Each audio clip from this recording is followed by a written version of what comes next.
I was always interested in the world around me in terms of its built form. I'm also a little nosy, so I'm interested in how people live in the world that we have.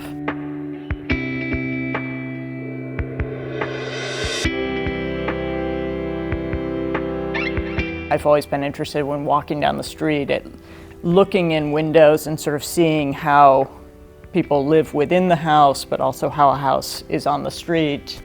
The world is becoming more and more urbanized. Cities are becoming denser and more diverse. So you're getting more and more people in closer and closer proximity. To me, that's super exciting. When a city starts to get more dense, that changes the possibilities for how people interact, but also reduces the time that people spend getting from one place to another. So it opens up possibilities for time. We were here for about 6 years, and those were really formative years for learning how to teach. And you're in a container of many disciplines, of the 3 disciplines, and you also have overlap with the rest of Harvard University. And I think that that's something that is incredibly valuable. I think it was valuable when I was here 15 years ago.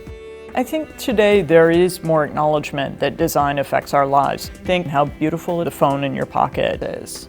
20 years ago, computers were really pretty ugly beige boxes. The transformation in our lives from those beige boxes to these incredibly sleek, beautifully designed objects, I think is just part of our world where we now accept that design is something that affects all of us and that we all want. I'm entering this role at a point where design is, I think, valorized more in a general public way. I think there's a recognition that these overlaps among the disciplines and the urgencies of today's questions that tie into design, which range from resiliency to the economics of housing, which affects materials, affects spatial design, affects, again, property development.